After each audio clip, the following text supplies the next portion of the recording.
가을이 오면은 우리가 할 일이 하나 있는데 우리가 소망 나눔 축제에 전도하는 일입니다. 주변에 있는 분들 다시 한번 보십시오. 누가 예수를 안 믿는지. 그리고 담대하게 예수 믿어라, 교회 한번 가보자, 이렇게 복음을 전하시기 바랍니다. 시간이 갈수록 제가 느끼는 것이 있습니다. 성도들이 결국 뭘 하는 사람들이 성도인가? 말씀이 있고 기도하고 예배하고 순종하면서 또 봉사도 하면서, 그리고 결국 복음을 증거하는 사람들입니다. 그 사람들이 성도입니다. 그런 성도의 본분에 창념하시기 바랍니다. 우리가 그 일을 해야 됩니다. 그래서 절대 삶과 여러분 신앙이 분리되시면 안 됩니다. 같이 가셔야 합니다. 다르지 않습니다. 우리가 살아가는 일이 성도의 본분을 행하는 것입니다. 다르지 않습니다. 오늘 이제 지난 시간에 사도 바울이 자신이 가지고 있는 권리를 왜 포기를 하게 됐는가 하는 것에 이제 계속해서 살펴봤는데, 사도 바울이 우상 제물을 먹을 수 있는데 안 먹는다고 그럽니다. 왜 그런가? 우상 제물을 왜 먹을 수 있습니까? 우상은 진짜가 아닙니다. 그렇죠? 가짜입니다. 살아계신 하나님은 한 분밖에 안 계시기 때문에 우리가 다 무시할 수 있습니다. 그런 거 뭐 다 가짜니까. 그래서 사실 우리가 뭐 우상 앞에 드리건 말건 그 음식은 음식입니다. 그렇죠? 뭐 먹어도 상관이 없습니다. 제가 어릴 때는 제사 지내는 사람들이 많아가지고 참 힘들었는데 저거 먹으면 큰일 날 줄 알았습니다. 그런데 저도 이제 성경을 알다 보니까 그거는 문제가 없습니다. 그런데 이제 연약한 자를 위해서 나는 안 먹겠다 그러지 않습니까? 사도 바울이. 고린도 교회 사람들이 잘못 생각하는 것이 있습니다. 이 사람들은 신앙이 곧 지식이고 깨달음이라고 생각하는 사람들입니다. 그래서 알고 깨닫게 되면 우리 영혼이 문제지 육은 뭐 이렇게 하건 저렇게 하건 별 상관이 없다 하는 생각을 가지고 있습니다. 신앙은 여러분 지식이 아닙니다. 신앙은 삶입니다. 삶이 없는데 신앙인이라고는 할 수 없습니다. 입으로는 무슨 말을 못하겠습니까? 그렇죠? 그런데 우리가 그 신앙을 살아있는 입으로 신앙생활을 하는 것이 아니고 우리 몸으로 하는 겁니다. 삶으로 하는 겁니다. 그래서 사도 바울이 뭐라고 그럽니까? 육체를 쳐서 복종시키는 일을 하라고 하지 않습니까? 그리고 마치 달리기 선수가 목표 지점을 바라보면서 쉼 없이 최선을 다해서 달려가듯이 그렇게 살랍니다. 그게 신앙생활입니다. 육체를 복종시키고. 영과 육이 분리되어 있지 않습니다, 여러분. 물론 이제 육과 영은 싸움을 합니다. 내적 싸움을 심하게 하는데 육이 이기고 영이 지면은 그걸 좋은 신앙이라고 하지 않습니다. 육까지 같이 이겨야 되는 겁니다. 그래서 육이 성령의 지배하러 들어갈 때 그게 진짜 신앙입니다. 우리가 이제 달려가는 목표가 있습니다. 그렇죠? 뭡니까? 우리가 달려가는 최종 목표는 뭐냐면 사랑하는 겁니다. 다른 게 아닙니다. 사랑하는 겁니다. 그게 우리 마지막 목표입니다. 이 사랑을 이룰 수 있으면 그거는 결국은 내 신앙은 좋다 하는 것이고, 믿음, 소망, 사랑이 있는데 그 중에 제일은 뭡니까? 사랑입니다. 다 영원한 것들인데 그 중에서 끝까지 사라지지 않는 것은 사랑입니다. 지식이나 자유함 뭐 이런 것이 우리 목표가 될 수가 없고, 지식이 아니고 지혜가 필요하고, 자유함이 아니고 내 몸을 쳐서 복종시키는 종의 모습이 우리에게 필요합니다. 그게 훨씬 높은 수준의 가치입니다. 자유함이 훨씬 높은 것이 아니고 내 몸을 쳐서 주님 앞에 복종시키는 게 훨씬 더 높은 가치고 귀한 것입니다. 그래서 사도 바울이 뭐라고 하는가 하면, 내가 복음을 위해서 내 권리를 포기하고, 내가 죄인들을 구원하기 위해서 내 권리를 포기하고, 또 내 스스로 나 자신을 위해서 내가 내 권리를 포기한다, 이렇게 얘기를 합니다. 이 일은 그렇죠, 사도 바울이니까, 유명한 사도 바울이니까 가능하지 아닙니다. 우리도 가능합니다. 우리도 할 수 있습니다. 사도 바울과 우리가 무슨 차이가 날까요? 뭐가 틀립니까? 그는 그렇게 할 수 있고 우리는 못하는 사람들입니까?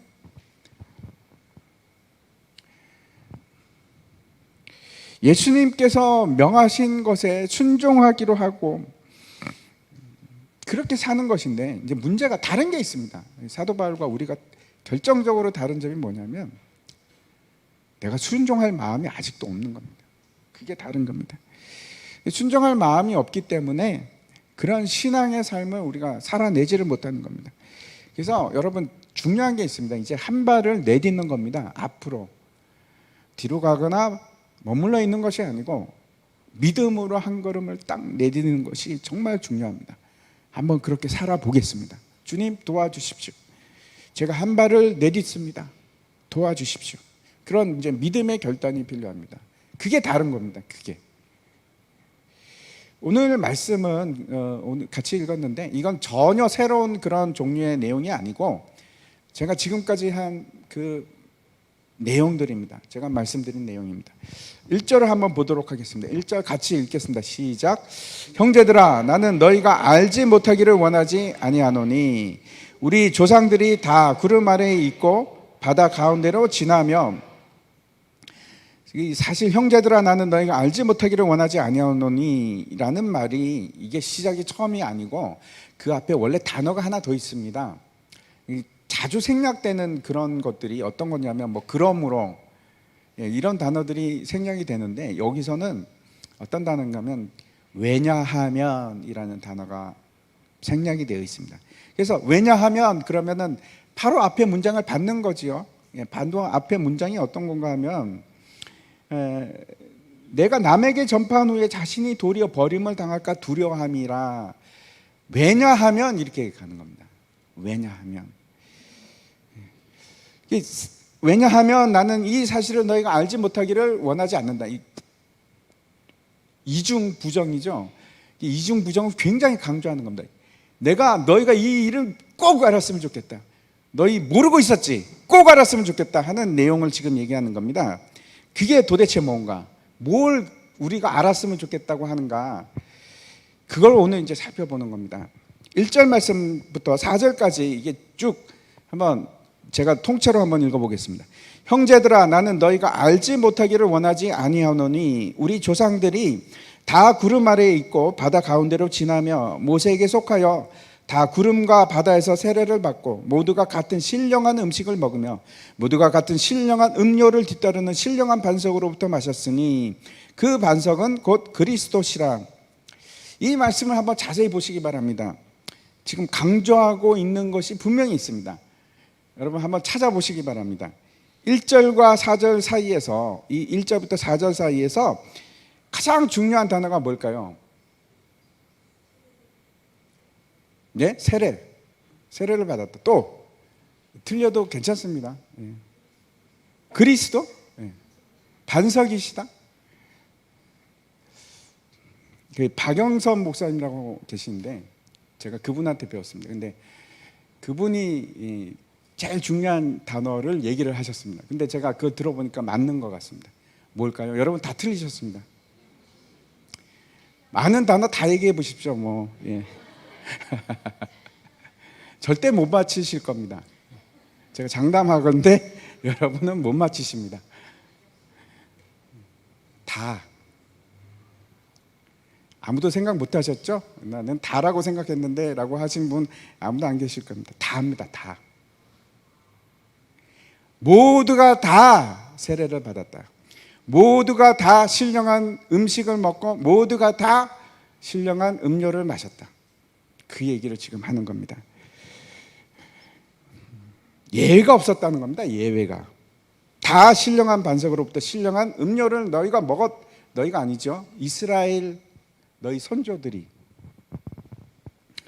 우리 조상들이 다 구름 아래에 있고 바다 가운데 지나며 모세에게 속하여 다 구름과 바다에서 세례를 받고, 세례를 받고 하는 것은 제가 이제 그 에베소서에서 한 세례요 할 때 제가 말씀을 드렸는데 혹시나 여러분들이 기억을 못 하실 분도 계실 수도 있다고 생각이 돼서 제가 다시 한 번만 말씀을 드리면 잠깐 언급하겠습니다. 세례라는 것은 여러분 굉장히 오해하기 쉬운 것 중에 하나가 물속에 들어갔다 나오니까 물에 들어가면 뭐합니까? 보통 때 뱉기고 씻는 일을 하지 않습니까? 그래서 세례 그러면 씻는다 하는 것이 제일 먼저 우리 머리에서 이게 떠오를 수 있습니다. 세례 요한이 세례 그렇죠. 언제부터 나옵니까? 세례 요한의 세례부터 이렇게 나오는데 세례 요한이 뭐라고 외치는가 하면 마가복음에 보면 이렇게 되어 있습니다. 마가복음 1장 4절에 보면 세례 요한이 광야에 이르러 죄 사함을 받게 하는 회개의 세례를 전파하니 세례가 어떤 거라고 합니까? 죄 사함을 받게 하는 회개입니다. 회개의 세례라고 되어 있습니다. 이게 무슨 뜻인가 하면 세례라는 것은 내 죄를 인정하는 사람들이 나는 죄인이라고 생각하는 사람들이 회개하는 겁니다. 나아가서 그게 중요한 의미입니다. 저기서 나오는 사도행전에 보면은 그 죄 사함 너의 죄를 씻으라 세례를 받고 하는 말이 있습니다. 그런데 똑같은 의미입니다. 이거는 이제 물에다가 씻겨내라 그런 말은 아닙니다. 그런 일에 대해서 그 세례에 대해서 물로 내가 좀 씻겨내려 가는구나 이런 오해는 없었으면 좋겠습니다. 세례를 받는 일은 물로 씻는다는 의미는 아니고 어떤 겁니까? 세례의 가장 핵심적인 내용은 예수 그리스도와의 연합입니다. 하나가 되는 거. 그래서 예수 그리스도가 죽으면 나는 어떻게 됩니까? 나도 같이 죽고 예수 그리스도께서 부활하시면 나도 같이 부활하고 그게 연합이고 세례의 의미입니다. 다시 이제 오늘 본문으로 돌아가서 1절과 2절을 보면 제가 다시 한번 읽을게요. 형제들아 나는 너희가 알지 못하기를 원하지 아니하노니 우리 조상들이 다 구름 아래에 있고 바다 가운데로 지나며 모세에게 속하여 다 구름과 바다에서 세례를 받고 이스라엘 백성들이 구름 아래에서 그리고 바다 가운데로 지났다. 이게 어떻게 해서 세례가 될까요? 여러분 그렇죠. 이게 세례가 여러분 먼저 물이 떠오르시지요. 물이 관계가 있습니다. 그 물이 관계가 있는데 그래서 구름 아래 가면은 어떻게 적십니까? 비가 와서 그 사막에서 비가 내렸을까요? 그 광야에서? 저는 그렇게 생각은 안 됩니다. 여러분 이스라엘 백성들이 홍해를 건널 때 어떻게 됐습니까? 그 홍해가 쫙 갈라져 가지고 양쪽에 그 배너가 아니고 모세의 십계 보면 그 영화 보셨습니까? 너무 오래돼서 잘 기억도 안 나는데 아무튼 벽이 이렇게 물벽이 생기지 않습니까? 그게 그 LA에 가면은 유니버셜 스튜디오가 있는데 지금도 아직 그게 있는지 모르겠는데 옛날에는 그게 있었습니다. 그래갖고 이게 막 물이 쫙 갈라지는 걸 이렇게 보여주고 했는데 그래서 그걸 지나갈 때 홍해를 지나갈 때 내가 물에 젖었습니까? 그 이스라엘 백성들이 물에 젖었습니까? 아니요, 안 젖었습니다. 마른 땅으로 지나갔습니다. 물에 잠기는 일은 없었습니다. 그런데 왜 이걸 갖다가 세례라고 할까요?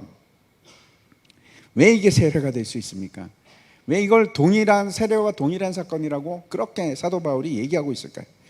첫 번째는 제가 이제 지난번에도 말씀을 드렸지만 모세에게 속하여 아주 중요한 핵심입니다. 모세에게 속았다는 것은 더 이상 그렇죠. 바로의 아래에 있는 것이 아니고 바로의 권세 아래에 있는 것이 아니고 이제는 모세에 속한 사람이 된 겁니다. 그래서 모세는 예수 그리스도를 그죠 이렇게 상징하는 그 모형 중에 하나입니다. 그래서 옛날에는 바로의 권세에 있었던 사람이 세상의 권세 아래에 있었던 사람들이 모세의 권세 아래로 넘어간 겁니다. 그게 세례입니다. 그게 첫 번째 아주 중요한 핵심입니다. 우리가 그리스도와 연합하고 그리스도에게 속한 자가 되는 거, 그게 세례입니다. 두 번째는 구름 아래에 있고 바다 가운데 지나간 사건인데 이 일이 누구에 의해서 일어납니까? 모세에 의해서. 모세가 끌고 갑니다. 제일 앞에 서서 앞장을 서고 그 뒤에 사람들이 이제 쫓아가는 겁니다.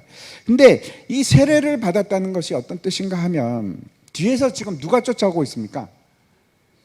바로의 군대들이 병거들이 막 쫓아옵니다. 그게 굉장히 중요합니다. 바로의 군대가 쫓아오는데 홍해를 건너면서 바로의 군대가 거기서 수장이 됩니다. 그렇죠? 그래서 그 이후로 더 이상 바로의 군대가 쫓아오지를 못합니다. 그게 세례입니다. 완전히 끊어지는 겁니다. 이게 무슨 얘기냐 하면 내가 예수 그리스도와 함께 십자가에 못 박혀서 죽음으로 더 이상 죄와 사망의 권세가 나를 권세를 부릴 수가 없습니다. 나에게 명령할 수 있는 상태가 아닌 겁니다. 나를 억압할 수도 없고 속박할 수도 없습니다. 왜? 나는 이제 예수 그리스도에 속한 자가 되어서 이거는 죽었기 때문에, 그리스도와 함께 죽었기 때문에. 그게 세례입니다. 그게 바다를 통과해서 가운데를 지나서 그런 뜻입니다. 그러면은 이 구름 아래서라는 것은 어떤 뜻일까요? 구름 아래서. 이 구름 아래라는 것은 여러분 뭐가 기억나십니까? 왜 구름 아래라고 나왔을까요? 이제 이스라엘 백성들이 광야를 지나가는데 낮에는 뭐가 있었습니까? 구름 기둥, 밤에는 불 기둥이 있었습니다. 근데 밤에 있는 이 불 기둥은 무엇을 상징할까요? 하나님께서 임재하십니다. 그렇죠. 밤에 불 기둥이 그 어디에 있습니까? 성막 위에 이렇게 머물러 계십니다. 환하게 보호해 주십니다. 지켜주시고 움직이지 않습니다. 불 기둥은 움직이지 않고. 근데 구름 기둥은 다릅니다. 용도가 다릅니다. 구름 기둥 아래에 있을 때 어떻게 됩니까? 구름이 움직입니다. 그러면은 그 밑에서 인도함을 받아서 따라가는 거죠. 그게 세례입니다. 여러분이 생각하는 세례하고 좀 많이 다를 수 있습니다.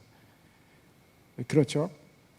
세례는 구름 안에 있어서 구름으로부터 인도함을 받는 것. 다시 말씀드려서 하나님의 통치 아래에서 하나님의 인도함을 받는 것. 그게 세례입니다.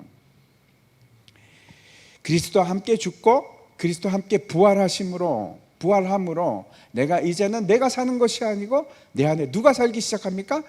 예수 그리스도께서. 그래서 내가 주장하는 것이 아니고 예수 그리스도께서 주장해서 예수 그리스도 가는 곳은 나는 따라가는 거. 그 통치함을 받고 그 인도하심을 따라 사는 거. 그게 세례입니다. 그런데 중요한 것은 지금 뭐라고 얘기하냐면 너희 선조들이 이스라엘 사람들이 다 세례를 받았다는 겁니다. 한 명도 빼지 않고.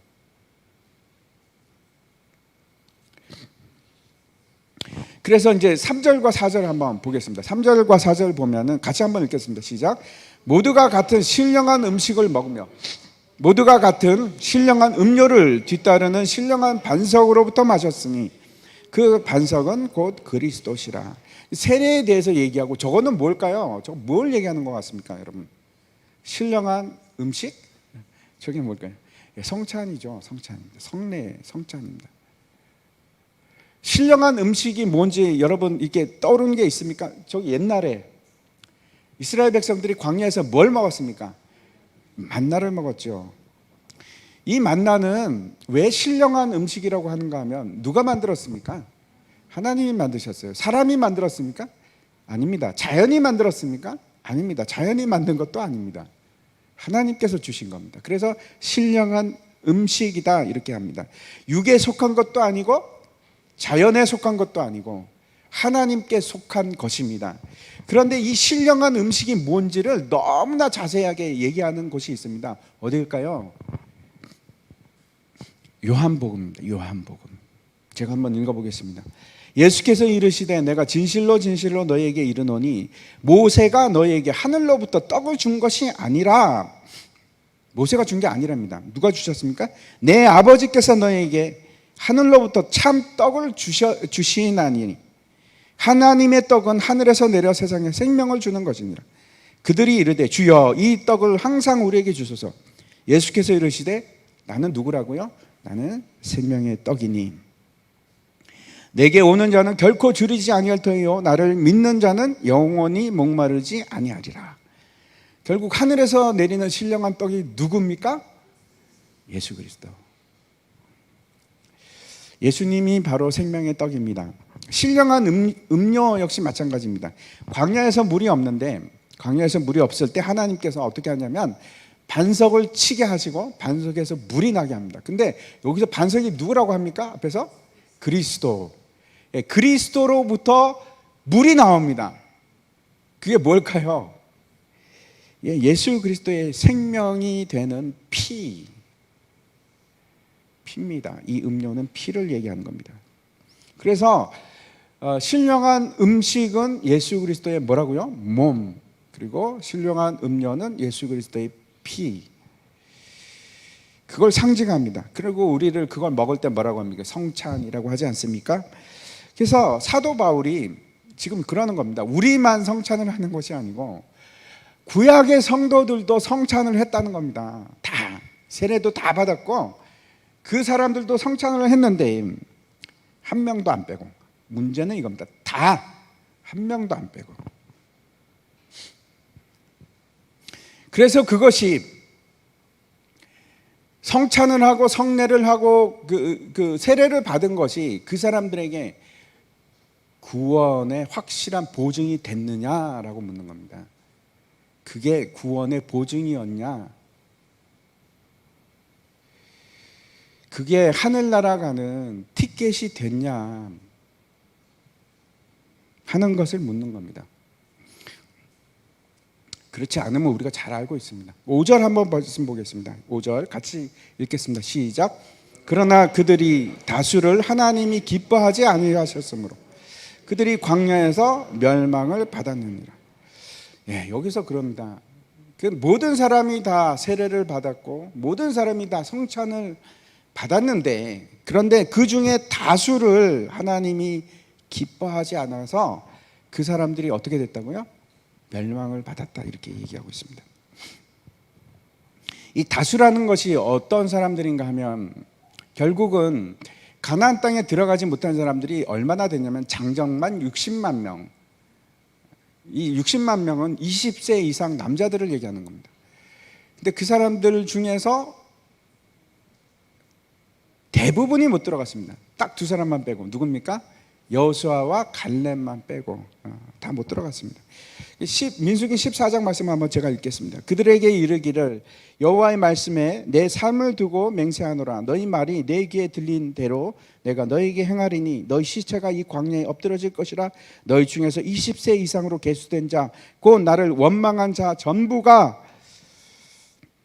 여분네 아들 갈렙과 눈의 아들 여호수아 외에는 내가 맹세하여 너희에게 살게 하리라. 한 땅에 결단코 들어가지 못하리라. 이렇게 말씀을 합니다. 사실은 이 내용은 여러분 쉽지 않은 내용입니다. 왜 그런가 하면 우리가 기억해야 할 것은 이 이스라엘 백성들의 얘기는 너무나 섬세한 얘기입니다. 참 기가 막힙니다. 너무나 섬세해서 하나님께서 이 이스라엘을 통해서 우리에게 성도의 삶이 어떤 건가를 다 보여줍니다. 제가 여러분한테 일일이 물어보지 않아도 성경을 보면은 그 이그젬플이 나와 있습니다. 그게 이스라엘입니다. 삶이. 그래서 이스라엘이라는 나라 자체가 한 인격체처럼 그렇게 등장을 해서 하나님께서 그를 사랑하시고 하나님께서 애굽에서 구해내시고 그렇게 하셨는데도 불구하고 말을 안 듣습니다. 말을 안 듣고 우상을 숭배를 하고 결국 포로가 되지 않습니까? 근데 다시 하나님께서 돌이키시고. 그래서 이스라엘이라는 나라 전체가 우리에게 보여주는 하나님의 본보기입니다. 예입니다. 전형적인 예입니다. 그런데 그러면 이스라엘 전체만 표본으로 존재하는가? 아닙니다. 실제적인 그 이스라엘 속에 있는 그 사람들이 다 그 이스라엘이 역사지요. 뿐만 아니고 그 역사 속에 있는 한 사람 한 사람 개인의 모든 삶이 다 실체로 존재하는 것들입니다. 야, 저는 너무나 놀랍습니다. 왜 그러냐면 어떻게 해서 하나님께서 이렇게 기가 막히게 만드셨을까? 예를 한 사람 한 사람의 예가 따로 있고 그걸 다 모으면은 전체 이스라엘이라는 것이 마치 한 사람의 인격체처럼 그렇게 우리에게 보여주는 겁니다. 복잡합니다. 굉장히 복잡한데 그걸 굉장히 단순하게 하나님께서 만드시는 겁니다. 이스라엘에 얼마나 많은 사람들이 살겠습니까? 그렇죠. 그 사람 한 사람의 삶이 있는데 그것도 섬세하게 하나님께서 터치하실 뿐만 아니고 이스라엘의 전체 그 역사가 우리에게도 기가 막힌 예가 되는 겁니다. 복잡한 일을 단순하게 합니다. 제가 이렇게 그 인터넷에 어떤 내용을 보니까 일본 사람들은 단순한 것을 굉장히 복잡하게 만드는 기가 막힌 재능이 있답니다. 그래서 뭐든지 일본 사람들이 가져가면 아주 단순한 걸 굉장히 복잡계를 만들어 오고 한국 사람은 어떤 능력이 있는가 하면 아주 복잡한 것을 기가 막히게 단순하게 만든답니다. 그런 얘기를 들은 대단한 재능이. 근데 이게 더 좋답니다. 이 현대에 있어서는 복잡한 걸 단순하게 만드는 것이 훨씬 더 좋다. 뭐 이런 얘기를 봤는데, 아무튼 하나님께서 그렇게 복잡한 것을 이스라엘이라는 단순한 표본으로 우리에게 보여주십니다. 그게 역사입니다. 이스라엘의 역사. 어떤 사람들이 이렇게 얘기합니다. 굉장히 중요한 얘기입니다, 여러분. 잘 들으시기 바랍니다. 하나님께서 가능하면 어떠한 핑계를 대든지 모든 사람을 구원하시기를 원한다. 조금이라도 관계가 되면 하나님께서 그래 맞아 너도 구원. 그래서 거의 우리는 모든 사람들이 구원을 받을 것이다. 예수 그리스도를 주로 시인하기만 하면 구원을 받을 것이다 라고 합니다. 그리고 우리가 그렇게 고백을 한다면, 내가 예수 그리스도를 주로 시인만 한다면 우리 구원은 절대로 취소되지 않는다 라고 합니다. 그래서 전혀 걱정하지 말라. 어떤 사람은 이게 이제 더 나가서 그럽니다. 제가 최근에도 들었는데 어떤 분은 그렇게 말씀을 하십니다. 그래서 걱정하지 마. 이건 불신앙이다. 구원받은 사람이 무슨 죄에 대해서 그렇게 막 맨날 울고 짜고 막 그러느냐. 다 하나님께서 다 사해 주셨는데 무슨 일이냐. 그렇게 얘기하는 사람도 있습니다. 그래서 우리는 하나님의 자녀이기 때문에 좀 이렇건 저렇건 상관없이 하나님께서 결국 구원하실 것이다. 물론 그 중에는 상을 받지 못하는 사람도 있고 좀 창피한 구원을 받을 사람도 있겠지만 아무튼 우리는 구원을 받았다. 이렇게 말씀하시는 분도 있고, 어떤 사람은 어떻게 얘기하는가 하면 그렇지 않다. 우리가 받은 구원은 영원한 것이 아니고 언제든지 취소될 수 있다. 우리의 구원은 취소될 수 있다. 그래서 안심하지 말라. 이렇게 말씀하시는 사람들도 있습니다. 옛날에는 이런 주장하면은 그렇죠. 쉽게 못합니다. 왜냐하면 이단이기 때문에. 이단 알미니안에 속한 얘기입니다. 그래서 이런 말을 할 수 없었는데 요즘에는 되게 많은 사람들이 그렇게 얘기하는 걸 봤습니다. 그리고 거기에 굉장히 많이 동조하는 분들도 제가 알고 있습니다. 여러분은 어떻게 생각하십니까? 뭐가 맞습니까? 하나님께서는 우리에게 구원을 주셨는데 그래서 절대로 취소되지 않는다. 웬만하면 하나님께서 다 구원하실 것이다. 교회만 다니면 어떻게 해서라도 하나님은 사랑이시니까 웬만하면 다 구원하실 거다. 그게 맞을까요? 아니면 하나님은 안 그래. 하나님은 구원도 막 취소하시고 우리가 끊임없이 구원을 얻기 위해서 노력하지 않으면 큰일 나 라고 하는 것이 맞겠습니까? 제가 이제 말씀드리면 두 번째 얘기, 구원이 취소될 수 있다 하는 것은 알미니안들이 하는 얘기입니다. 이거는 옳지 않습니다. 왜 그런가 하면 성경이 그렇게 말씀하고 있기 때문에 그렇습니다. 한번 보시겠습니다. 로마서 8장 29절부터 30절까지 보면, 제가 같이 한번 읽을까요? 같이 읽겠습니다. 시작. 하나님이 미리 아신 자들을 또한 그 아들의 형상을 본받게 하기 위하여 미리 정하셨으니 이는 그로 많은 형제 중에서 맏아들이 되게 하려 하심이니라. 또 미리 정하신 그들을 또한 부르시고 부르신 그들을 또한 의롭다 하시고 의롭다 하신 그들을 또한 영화롭게 하셨느니라. 하나님께서 우리를 이미 선택하셨답니다. 그리고 부르셨답니다. 부르신 자는 반드시 하나님께서 어떻게 하십니까? 의롭게 만들어 가실 것이고 그걸로 끝나는 것이 아니고 이 의로운 자들을 영화롭게 하시겠다고, 그 일은 내가 책임지겠다고 분명히 말씀하셨습니다. 결코 이 일은 하나님께서 실패하지 않으십니다. 하나님은 실패하시는 분이 아니십니다. 하다가 안 될 것 같아. 얘는 내가 잘못 골랐어. 얘는 이게 불량품이었어. 내가 그거 몰랐네. 그리고 버리십니까? 계속해서 이제 8장 35절에 가면 그래서 이렇게 얘기를 하십니다. 누가 우리를 그리스도의 사랑에서 끊으리요? 환난이나 공고나 박해나 기근이나 적신이나 위험이나 칼이라. 그리고 뒤에도 더 많이 나오는데 어떠한 피조물도 이 하나님의 사랑에서 우리를 끊을 수가 없어요. 그 말은 무슨 말입니까? 우리는 구원에서 취소될 수 있는 그런 존재가 아닙니다. 하나님의 계획은 절대로 실패하지 않으십니다. 하나님께서 부르시는 걸 갖다가 후회하실까요? 실패하지도 않고 부르심에 대해서 후회하지도 않습니다. 로마서 11장에 보면은 같이 한번 읽겠습니다. 시작. 하나님의 은사와 부르심에는 후회하심이 없느니라. 하나님은 후회하지 않으십니다. 그러면 그래서 구원에 대해서 취소라는 게 있을 수 없다면, 그러면 진짜 이제 하늘나라 그 생명책에 우리의 이름이 기록이 되어 있으면 하나님이 지울 수 있다? 만약에 하나님께서 전지전능하심을 믿는다면 하나님께서 아유 실수했네, 내가 좀 미안해, 내가 좀 잘못한 것 같아, 이런 것은 그렇죠. 하나님의 불완전성을 얘기하는 겁니다. 하나님은 불완전하지 않습니다. 하나님은 완전하신 분이시고 모든 것을 다 아시는 분이십니다. 모르는 게 어떻게 있습니까? 하나님은 그렇지 않습니다. 그러면 모든 사람들은 한번 구원을 받으면 최후까지 구원을 받습니까? 왜 대답을 못 하십니까? 받습니까? 아멘 하셔야죠. 받습니다. 받는데 분명히 받습니다. 하나님께서 선택하신 것은 후회하심도 없고 부르심에 대해서 실패하지도 않습니다. 받습니다. 근데 제가 말씀드리고 싶은 것은 그걸 지금 여러분은 어떻게 아십니까? 하나님이 여러분을 택하셨다는 걸. 내가 구원을 받았다 하는 걸 어떻게 증명이 되겠냐, 이 말씀을 제가 드리는 겁니다. 내 생각에 저 사람은 말이야 내가 보니까 구원 받은 것 같아. 그건 해답이 안 됩니다. 제가 이걸 뭐 길게 막 말씀드리고 싶지는 않은데 그런 것을 해답이라고 말할 수가 없습니다. 왜냐하면 이건 초월에 관계된 거기 때문에 우리가 사람이 증명할 수 있는 것은 아무것도 없습니다. 누가 증명을 하셔야 됩니까? 하나님께서. 다른 건 다 필요 없습니다. 근데 하나님이 어떻게 증명을 하시냐?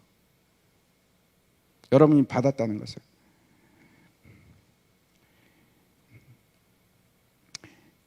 저는 주를 그리스도시라고 고백을 했고 그래서 나는 구원을 받았습니다. 근데 그렇죠, 여러분 그렇게 생각하시죠. 근데 그게 참된 마음의 고백이라는 걸 어떻게 믿습니까? 어떻게 압니까?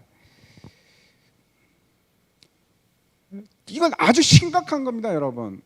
주님은 예수 그리스도는 나의 주님이십니다라는 것이 얼마나 놀라운, 얼마나 중요한 고백인지 아십니까? 제가 묻고 싶은 것은 정말로 주인이 맞냐고요. 여러분은 여러분이 마음대로 할 수 있는 존재가 아니고 나는 하나님한테 예수 그리스도로부터 제가를 받지 않으면 나는 어떻게 할 수도 없는 사람입니다. 그래서 맨날 제가를 받고 예수님이 뭐라고 하라고 명령하시면 나는 무조건 합니다. 그게 주인이거든요.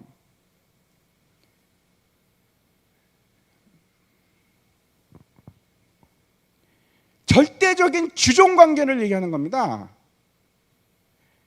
그냥 대화에서 타협하고 예수님도 한 번은 제 말씀 좀 들어줘야지. 이거는 종이 아닙니다. 주인이라고 부르지 않습니다. 그런 건 파트너로 가죠, 그죠? 그래서 여러분이 신앙 고백을 할 때 주님은 나의 파트너시고라고 고백을 하십니까? 아니면 주님은 나의 주님이라고 고백을 하십니까? 주님이라고 하셔야 되잖아요. 근데 그게 진정 여러분 마음의 고백입니까? 정말 그렇게 생각하시냐고요. 한 분만 아멘 하셨는데 나머지는 왜 아멘 하십니까? 정말 그렇게 고백을 하시면 그게 내 마음의 진정한 고백이고 나는 그렇게 살고 있습니다, 살기를 원합니다 라고 하는 것은 여러분의 구원이 확증된 겁니다. 그 구원은 취소되지 않습니다. 근데 여러분이 여러분의 마음을 어떻게 아느냐고요. 성경에서 분명히 그렇게 얘기합니다. 네가 너의 마음을, 우매한 네가 내 마음을 어떻게 아느냐. 여러분의 마음을 여러분이 신뢰할 수 있습니까? 쉽지 않죠. 쉽지 않은 얘기입니다.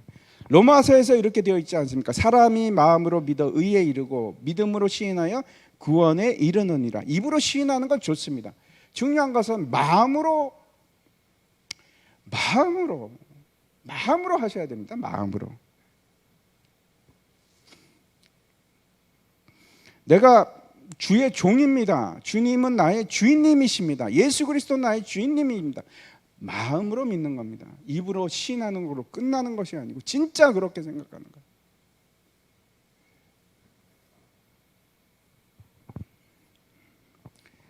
그러면 어떻게 알 수 있을까요?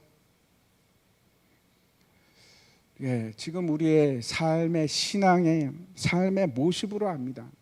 근데 그것도 완전하지 않습니다. 현재의 모습입니다. 그렇죠?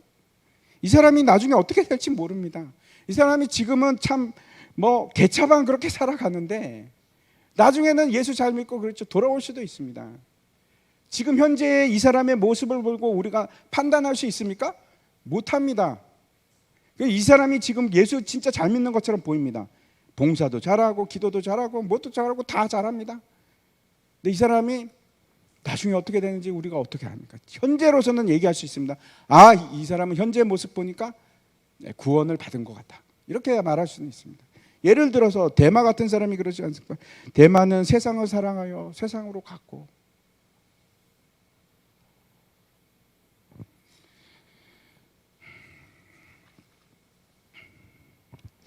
이 사람은 전혀 안 그런 것 같았는데 진짜 예수 잘 믿는 사람 같았었는데 몇 년 뒤에 보니까 완전히 망가져 있는 모습. 우리가 없습니까? 그런 사람 있습니다.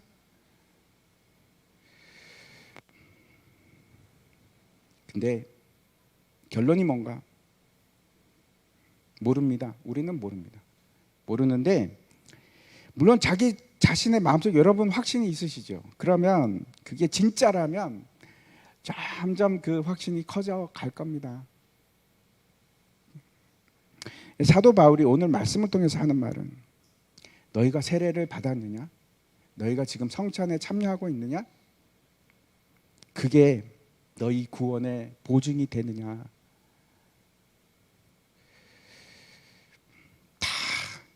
너희만 그런 게 아니고 이스라엘 너희 선조들이 다 세례를 받았다니까. 그것을 너희가 알지 못하기를 내가 원하지 않는다. 그런데 그 사람들의 다수가 하나님이 기뻐하지 않으므로 멸망당했다. 그렇게 얘기를 하는 겁니다. 6절과 7절 말씀 한번 보여주십시오. 제가 읽겠습니다. 이러한 일은 우리들의 본보기가 되어 우리로 하여금 그들이 악을 즐겨한 것 같이 즐겨하는 자가 되지 않게 하려 함이니 그들 가운데 어떤 사람들과 같이 너희는 우상 숭배하는 자가 되지 말라. 기록된 바 백성이 앉아서 먹고 마시며 일어나서 뛰논다 함과 같으니라. 6절에서 그럽니다. 그래서 하나님께서 이스라엘 백성들을 너희에게 지금 본보기로 보여주고 있으니까 그걸 잘 봐라. 잘 봐라. 그리고 너희도 조심해라. 그렇게 될까 봐 하는 얘기입니다. 그러면서 이제 7절, 8절, 9절, 10절에 걸쳐서 4번에 걸쳐서 예를 보여주십니다. 첫 번째 7절에 보면은 한 장 넘겨주십시오. 그 어떤 얘기냐면 너희는 그렇죠. 우상 숭배하는 자가 되지 말라. 모두가 다 세례를 받고 성찬에 참여했지만 그 중에 어떤 사람은 어떻게 됐다고 합니까? 우상 숭배하는 자가 됐다는 겁니다. 정말 됐다는 겁니다. 이게 출애굽기 32장에 나오는 얘기입니다. 잘 아시죠? 모세가 시내산에 올라가서 하나님으로부터 그 율법을 받으러 올라갔는데 안 내려오는 겁니다. 사람들이 기다리다가 지쳐갖고 우리에게 우리 하나님을 보여달라. 빨리 만들어내라. 그래서 아론이 겁을 먹습니다. 왜냐하면 사람들이 막 데모를 시작했으니까. 안 그러면 막 큰일 날 것 같으니까. 아론이 어떻게 합니까? 너희 귀고리 좀 갖고 와봐. 그래서 그걸 녹여갖고 금 송아지를 만들었습니다. 그래갖고 딱 놔뒀더니 사람들이 이 32장 6절에 보면 민수기 사건, 이게 출애굽기인데 잘못됐습니다. 죄송합니다. 민수기가 출애굽기인데 이튿날에 그들이 일찍 일어나 번제를 드리며 화목제를 드리고 백성이 앉아서 먹고 마시며 일어나서 뛰놀더라. 잘 보십시오. 앉아서 먹고 마시고 일어나서 뛰놀더라. 우리들도 되게 좋아하는 것들입니다. 그렇죠? 굉장히 좋아하는 것들인데 이게 바로 오늘 본문의 7절에 있는 그 앉아서 먹고 마시며 일어나 똑같은 문장입니다. 그걸 이제 가지고 와서 인용을 하는데 이 일로 하나님의 심판을 받아서 몇 명이 죽었느냐? 그날로 3,000명이 죽었습니다. 3,000명이. 우상 숭배하다가 3천 명이 죽었습니다. 그래도 이 사람들은 천국 갔겠죠. 네? 세례 받았으니까. 여러분 어떻게 생각하십니까? 만약에 이 사람들이 구원을 받았다면 이 단어를 멸망했다 하는 단어를 쓰지 않았을 겁니다. 이 사람들은 멸망한 사람들입니다.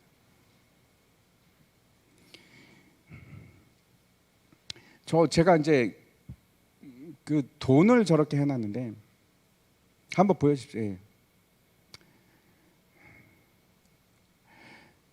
제가 거듭 강조드립니다. 지금 우상은 돈입니다, 여러분. 정말 돈을 안 사랑하십니까? 사랑하시면 큰일 납니다.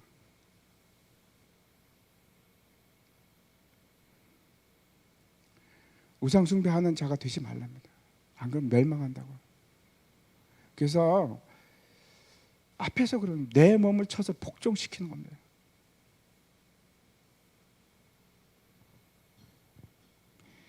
저게 얼마나 심각한지 모릅니다. 돈 사랑하는 거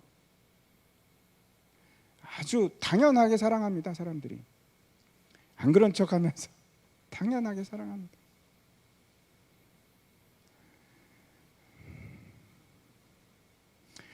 돈 사랑하시면 안 됩니다.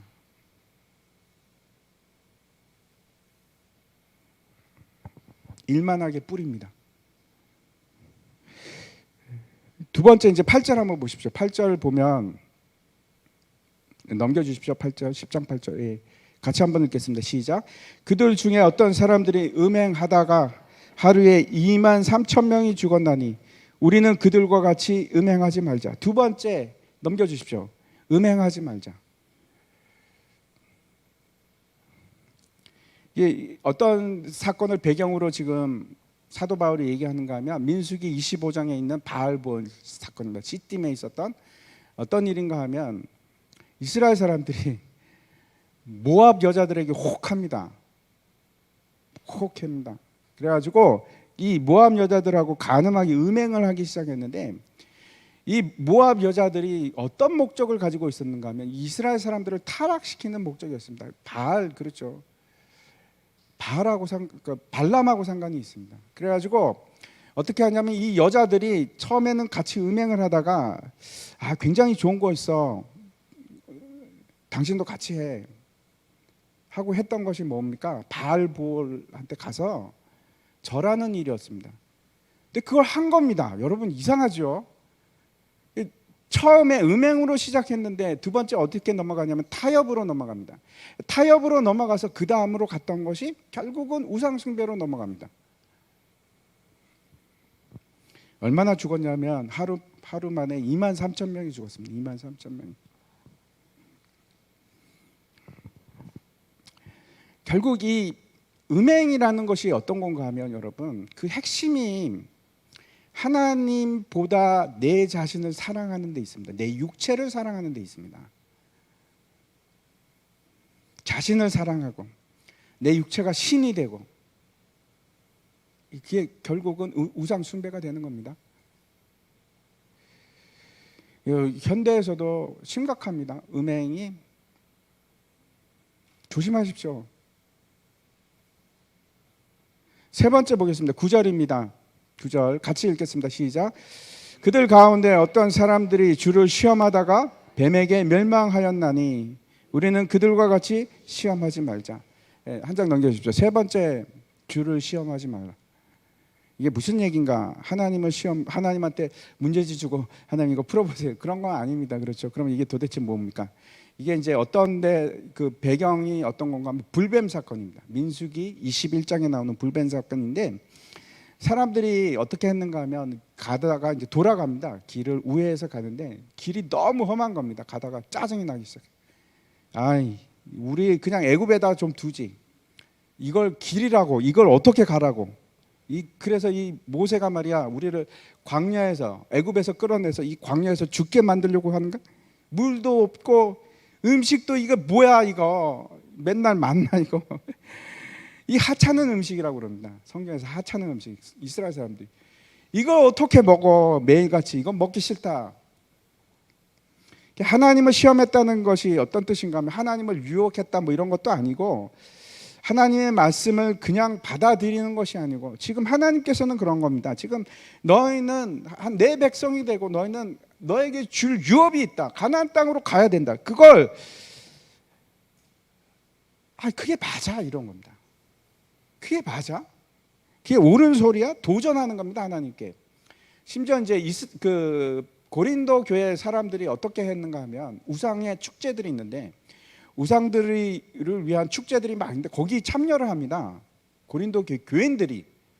그러면서 뭐라고 하는가 하면, 하나님께서 다 이렇게 해도 다 관용을 베푸시겠지, 용서하겠지, 하나님은 그 정도 돼야지 뭐 라고 합니다. 그러면서 계속 지를 주는 거예요. 저희 어떤 뜻인가 하면, 여러분 하나님 시험하지 마십시오. 하나님 앞에 죄 한 번 짓고 한 번만 더 지을게요. 하나님 시험하는 겁니다. 하나님 능욕하는 겁니다. 하나님 여태까지 다 용서했는데 제가 똑같은 죄 또 한 번만 더 지을게요. 하지 마십시오. 그러지 마십시오. 네 번째 한번 보겠습니다. 10절입니다. 10절 같이 한번 읽겠습니다. 시작. 그들 가운데 어떤 사람들이 원망하다가 멸망시키는 자에게 멸망하였나니 너희는 그들과 같이 원망하지 말라. 원망하지 말라, 이게 네 번째입니다. 이거는 그 배경이 가데스 바네아죠.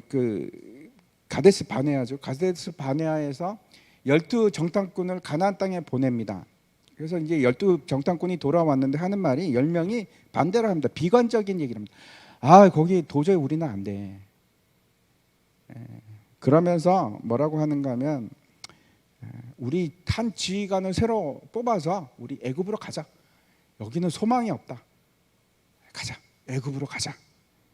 돌아가자. 그랬더니 하나님께서 뭐라고 하시냐면은, 이 백성이 나를 언제까지 멸시하겠냐. 내가 지금까지 베푼 이적이 얼만데 이 백성들이 어느 때까지 나를 믿지 않겠느냐. 그러십니다, 하나님께서. 그러면서 하시는 말씀이 이제 20살 앞에 우리가 읽었던 것처럼 20살 이상 되는 모든 사람들이 가나안 땅에 못 들어갈 것이다. 물론 이제 그 중에는 늙어서 죽은 사람도 있겠지만, 우리가 보았듯이 원망하고 불평하고 하나님을 시험하고 음행하고 그렇게 해서 우상을 숭배하고 해서 그 자리에서 죽은 사람들도 있고, 아무튼 가나안 땅에 2명만 빼고 못 들어갔습니다. 이 일을 기억하랍니다. 이 일을 너희가 지금 아무 생각 없이 그냥 교회만 다니고 그냥 세상 사람들하고 별다른 차이 없이 그렇게 살아도 되느냐. 사도 바울이 그러는 겁니다. 그러면서 사도 바울이 이 모든 본보기가 왜 존재해야 되는가, 11절입니다. 11절 같이 한번 읽겠습니다. 시작. 그들에게 일어난 이런 일은 본보기가 되고 또한 말세를 만난 우리를 깨우치기 위하여 기록되었노라. 말세를 만난 우리를 위해서 이 본보기를 하나님께서 미리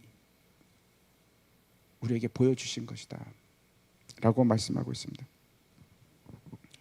다시 이 이야기의 배경이 된 얘기, 처음에 제가 말씀드렸는데 그게 어떤 건가 하면 9장 27절입니다. 9장 27절 제가 한번 읽겠습니다. 내가 내 몸을 쳐 복종하게 함은 내가 남에게 전파한 후에 자신이 도리어 버림을 당할까 두려워함이로다. 이 얘기를 하기 위해서 지금 모든 사건을 얘기한 겁니다. 사도 바울이, 제가 한 가지 묻겠습니다. 사도 바울이 구원의 확신이 없어서 이런 얘기를 했을까요? 나는 구원의 확신이 없어. 나도 버림을 받을지도 몰라. 죽겠어. 이런 말입니까? 만약에 이런 말이었다면 사도 바울이 로마서에서 그런 말을 안 했을 겁니다. 나를 그리스도 안에 있는 하나님의 사랑에서 절대로 끊을 수 없으리라 라는 말을 안 했을 겁니다. 그렇죠. 분명합니다. 분명히 사도 바울은 자신의 구원에 대한 확신을 가지고 있었습니다. 근데 왜 이런 말을 할까요? 우리에게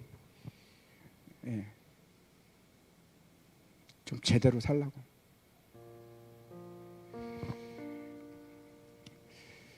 우리가 제대로 살아야 됩니다. 분명히 아무렇게나 살 수 없습니다. 내가 내 주님은 예수 그리스도라고 하면서 실제 주인은 나처럼 살 수가 없는 겁니다.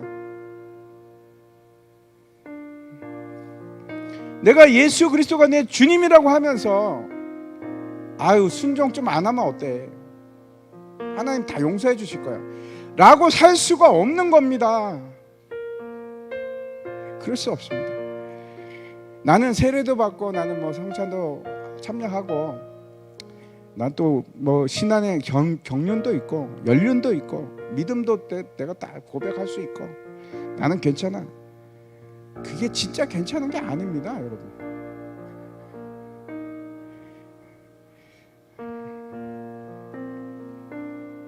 진짜 내 삶이 목표를 향해서 달려가는 삶이 되고 진짜 내 삶이 내 몸을 쳐서 복종시키는 일, 내 권리를 포기하면서 복음을 위해서, 잃어버린 죄인들을 위해서, 그리고 내 자신을 위해서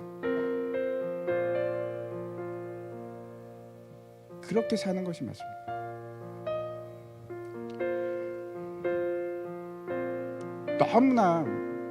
너무나 많은 사람들이 전혀 이렇게 안 사십니다. 예수 믿는 사람은 다릅니다. 생각하는 것도 다르고 목적하는 것도 다르고 세상 사람들과는 다릅니다. 다르게 사셔야 합니다. 그리고 나는 구원받았으니 괜찮아 라고 생각하지 마십시오.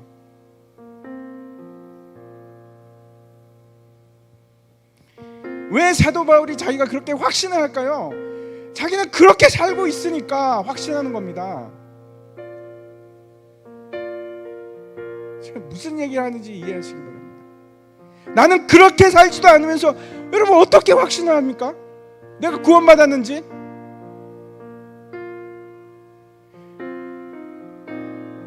확신할 수 없습니다.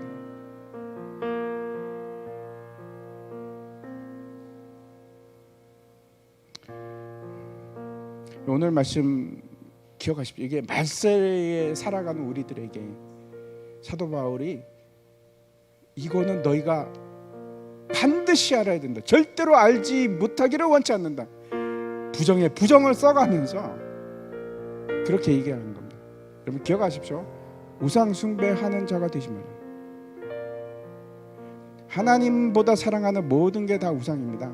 특히 제가 여러분한테 부탁드리고 싶습니다. 돈 사랑하지 마십시오. 두 번째는 음행하는 자가 되지 말라.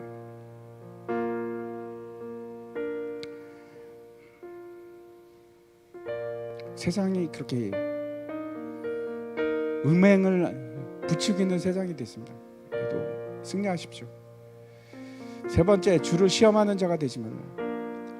하나님 내가 한 번만 더 죄 범해도 하나님 다 용서하실 거잖아요. 그러지 마십시오. 돌이키십시오. 이제는 돌이킬 때가 됐습니다. 돌이키십시오. 그리고 원망하는 자가 되지 마십시오. 여러분 원망하는 게 하나님을 그렇죠. 저기는 분명히 하나님을 원망하는 겁니다. 그런데 생각해 보십시오. 내가 내 환경을 원망하고 있습니다. 그거는 하나님을 원망하는 게 아닐까요? 내가 내 아내를 원망하고 있습니다. 그거는 내가 하나님을 원망하는 게 아닐까요? 내가 세상을 원망하고 있습니다. 그거는 하나님을 원망하는 게 아닐까요? 아니요, 같습니다. 하나님을 원망하지 않는 사람은 감사합니다. 원망하는 게 아니고 감사합니다. 광야에서도 감사합니다.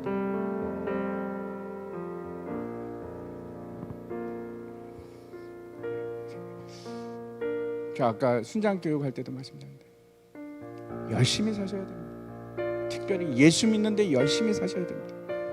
목표를 향해서 뛰어가십시오. 천천히 걸어가거나 좀 쉬었다가 하지 마시고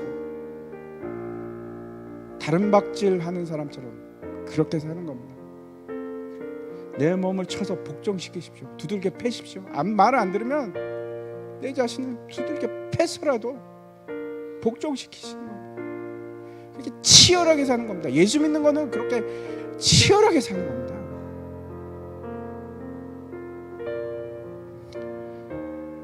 우리 마음대로 되지 않는 것은 잘 압니다. 그래서 우리에게 필요한 것이 성령께서 도와주셔야 됩니다. 우리가 빈들의 마른 풀같이 같이